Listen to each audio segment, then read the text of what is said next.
Welcome back to Power Lunch. Former President Donald Trump scoring a double-digit victory over Republican candidate Nikki Haley, his only remaining competitor in the New Hampshire primary last night. But as of now, Haley is still vowing to stay in the race despite that loss, with her home state of South Carolina coming up next. But now big money donors are starting to abandon Nikki Haley. Let's explore that with Libby Cantrill. She is a managing director and head of public policy at PIMCO.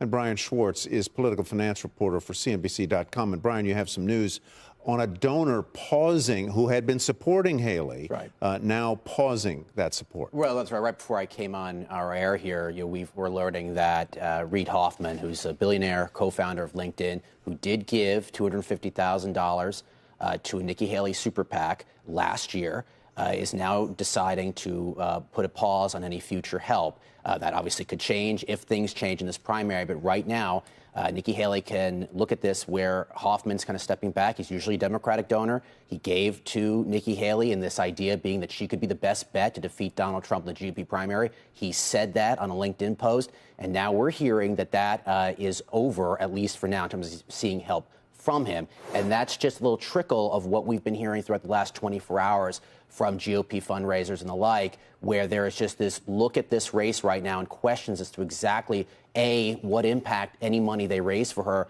could have on this race, and B, where is she going at in South Carolina? In conventional wisdom, whoever brings in the most dollars has a better shot at winning hearts and minds of the voters, in part because you can splash it all over the airwaves and just inundate people with your name.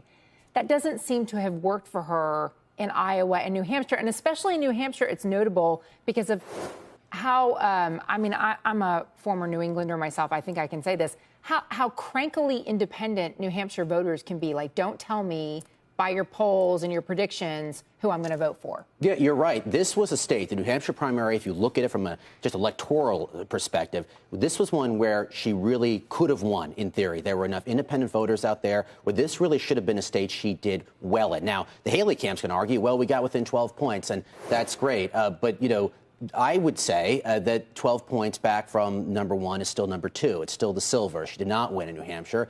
And that's the situation for her now, just reality going into South Carolina. Libby, let me turn to you. Ms. Haley memorably said we don't do coronations in America. We do elections and choices in America. But I have to say, this is looking more and more like a coronation of Donald Trump.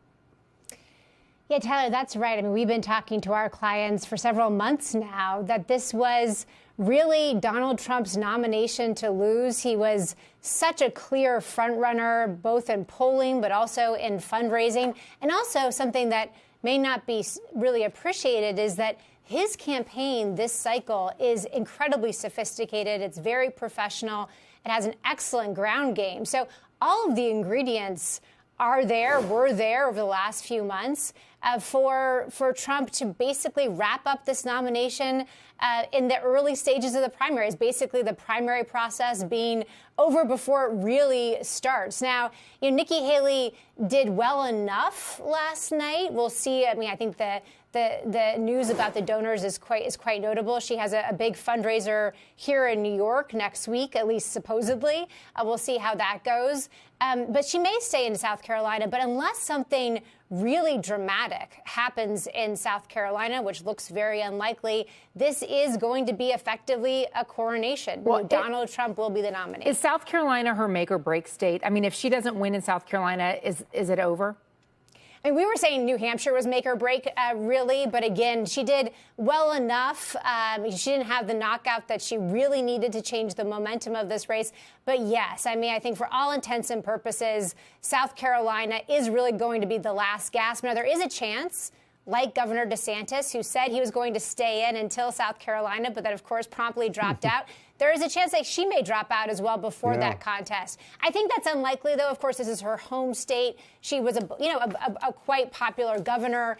So I'd be surprised if that happens. But I do think South Carolina will actually be make it or break it. But again, this very much likely is going to be a Donald Trump's nomination. Interesting that in that clip we just showed of Donald Trump, standing behind him was South Carolina's Tim Scott. Yes, you're right. And that was an endorsement that maybe not have become too much of a surprise, but is notable for where Nikki Haley is in the state of South Carolina in this larger primary. Yeah, very, very, very interesting. Is the talk going to start turning to who his running mate choice will be? I think we're already there, and I think that's a notable situation here for Donald Trump. I think there's becoming a push from certain people in his orbit to pick somebody. Could be an Elise Stefanik, could be somebody else. I mean, there's been a lot of chatter pre-New Hampshire about Nikki Haley being one of those potential people, a running mate for Donald Trump. Would she want that job? She has said she's not running to be his VP, that she doesn't want that role. So we'll see if it ever came down to that. But there are names being floated at the moment for Donald Trump's VP.